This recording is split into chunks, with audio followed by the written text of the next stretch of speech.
أنا سكنت المكان ده من حوالي سنة. بيت صغير متواضع لكن مريح. الإيجار معقول والحي هادي. ما كنتش بدور على رفاهية، كنت عايز مكان أرتاح فيه، مكان أقدر أتكلم معاه من غير ما يرد. بمر الأيام كلها بنفس الشكل، أروح شغلي، أرجع، أرتب الحاجات اللي ملهاش لازمة، أحاول أطبع روتين زي ما لو الروتين ممكن يمسك إيدي ويطمني. الجيران مش فضوليين، كل واحد ماشي في حاله. الشارع بالليل بيسكت بدري والأنوار فيه ضعيفة لدرجة تحسسك إنك ماشي في حلم نص مظلم. ليلة من الليالي حوالي الساعة 11 كنت بحضر نفسي للنوم. التلفزيون شغال بصوت واطي، مش عشان أتابع حاجة بس عشان ما أحسش بالوحدة. وأنا واقف في الصالة بمد إيدي على مفتاح النور عشان أطفيه، سمعت خبط. مش خبط عادي، خبط عنيف وخبط جامد، كأن حد بيحاول يقتحم مش بيرن يدخل. قلبي دق بسرعة، سابني متسمر في مكاني. اتسحبت لحد الشباك الجانبي، بصيت من الفتحة الصغيرة. النور في الشارع كان ضعيف، ما قدرتش أشوف غير ظل واقف، جسمه بيتحرك بتوتر، راسه بتلف كأنه بيبص حواليه. رجعت خطوة لورا، اترددت بس فضولي غلبني. فتحت الباب الخارجي بحذر وخليت الباب الشباك مسنود، مش مجنون، لازم أضمن نفسي. قدامي كان راجل، شكله مضطرب، هدومه مش متناسقة، عيونه واسعة متلخبطة، نفسه سريع، صوته متقطع وهو بيصرخ: ده بيتي، انت متعدي، ده بيتي يا ابني. اتجمدت. كلمة بيتي اتقالت بصدق مخيف، ما حسيتهاش مجرد تهديد، حسيتها حاجة أعمق. حاولت أهديه، قلت له وأنا رافع إيدي: بيتك مش هنا، ده بيتي أنا، يمكن تشابه، اهدى شوية. لكن ملامحه ما كانتش بتقول إنه هيتراجع. الليلة دي كانت البداية. الراجل ما وقفش عند صرخته، بدأ يتكلم، مش بكلامه خلاص، لأ، تفاصيل دقيقة عن البيت، تفاصيل ما ينفعش أي حد يلاحظها إلا لو عاش جواه. قال فجأة: باب أوضة النوم مكسور وملوش قفل، صح؟ اتسمرت، رحت أجاوبه وأنا حاسس إن لساني بيتلخبط: أيوة، بس إزاي عارف؟ ابتسم ابتسامة غريبة، ابتسامة ملهاش معنى، نصها شماتة ونصها وجع. وبعدين بدأ يعدد حاجات تانية، عن الدرج اللي بيزيق أول ما يتشد، عن باب المطبخ اللي دايماً بيرجع يقفل لو ما سندتوش بحاجة. كل كلمة بيقولها كأنها زي إبرة بتخترق دماغي. أنا فعلاً عارف الحاجات دي، عايش بيها كل يوم، بس هو إزاي يعرف؟ في اللحظة دي إحساس غريب سيطر عليا، زي ضباب اتكون جوه راسي، كأني نسيت حاجة أساسية، كأني أنا نفسي غريب في البيت اللي مفروض يكون بيتي. الراجل ما ادانيش فرصة أستوعب، مد إيده وطلع ورق من شنطته، فايلات متكومة. قدم لي عقد إيجار باسمه، تاريخ العقد مكتوب من 6 شهور بس، وطلع ظرف بريد متوجه له بنفس العنوان. وبعدين طلع تليفونه، وراني صور حديثة. هو قاعد على نفس الكنبة اللي أنا لسه سايباها من ساعة، هو واقف عند البوتاجاز، واقف عند الدولاب. إيدي بردت. الصور كانت واضحة، مش فوتوشوب، مش مركبة، حتى الإضاءة كانت مألوفة، نفس اللمبة الصفراء اللي بتضايقني في المطبخ. مش بس صور ليه، كان في صور تانية، ناس متجمعة حوالين السفرة، ضحك، صندوق ألعاب نارية محطوط على الطاولة، وتاريخ الصورة محفور في ركنها: 4 يوليو، قبل شهرين بس. بصيت في الشاشة، قلبي بدأ يرتعش، إيدي مش قادرة تمسك الباب. حسيت صدمة زي موجة كهرباء ماشية في العروق. إزاي الصور دي موجودة؟ إزاي البيت ده ليه حياة تانية وأنا عمري ما شفتها؟ قلت أتصرف بعقل، هعمل بلاغ، هتصل بالشرطة. لما قلت له كده الراجل سكت لحظة، بصلي بعيون مرهقة بس فيها حاجة بتلسع، وبكل بساطة رجع خطوة لورا وقال: استنى برا. وبعدها لف ومشي، خطواته اختفت في الضلمة ولا كأنه كان هنا.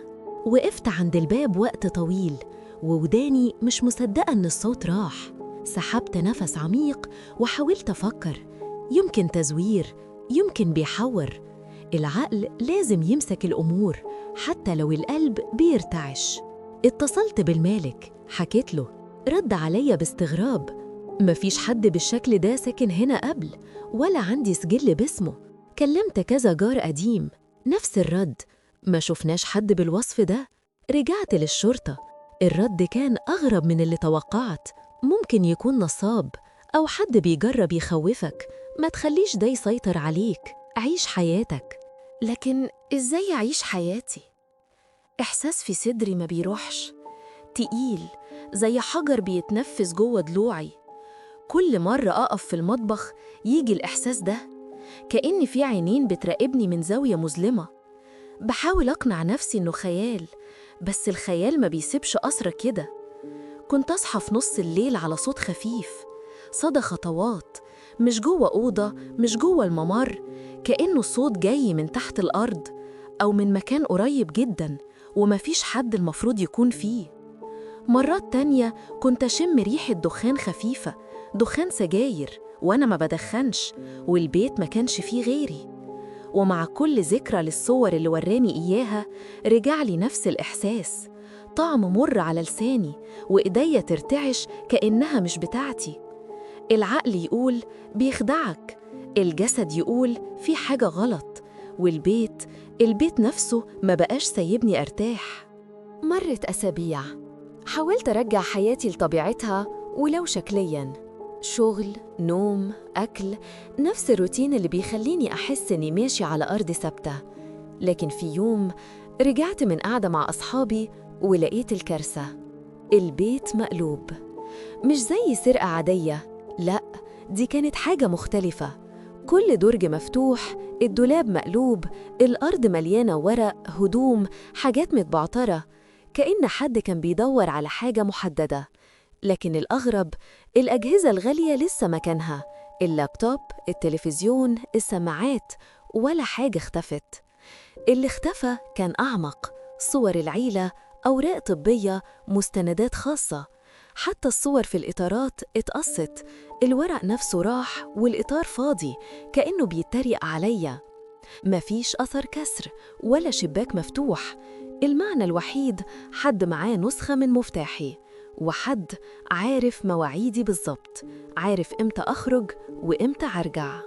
من اليوم ده النوم بقى مستحيل. كل صوت صغير في الشارع، كل نسمة ريح في الشبابيك يخوفني، رنة موبايل تخلي إيديا ترتعش، حتى صوت الميكروويف وأنا مسخن أكل بيتهيألي إنه صفارة إنذار لفخ بيتنصب.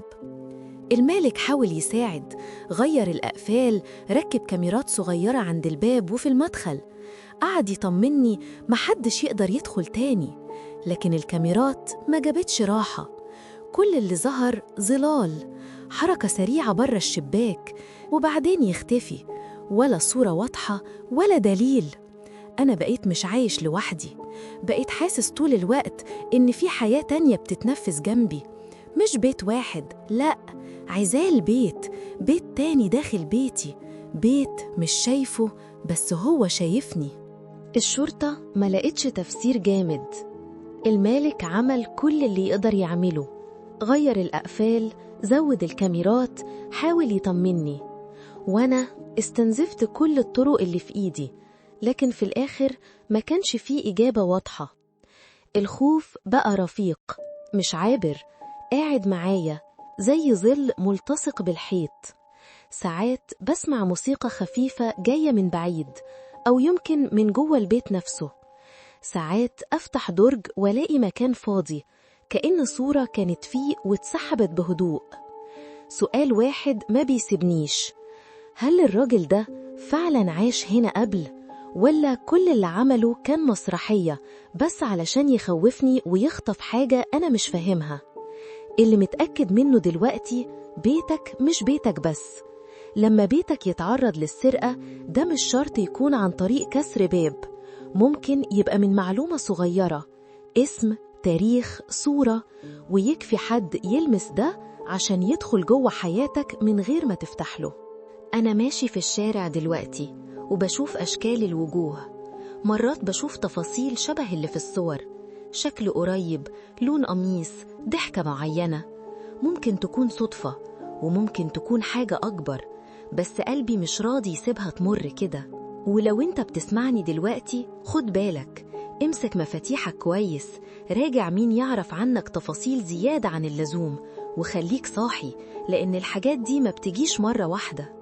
الخوف ما انتهاش، لكن اتعلمت أعيش معاه، مش بإرادتي، لكن كأنه ضيف فرض نفسه، بقى جزء من يومي، زي النوم، زي الشغل، زي النفس. بس اوعى تفتكر إن الحكاية خلصت، لأنها ما خلصتش.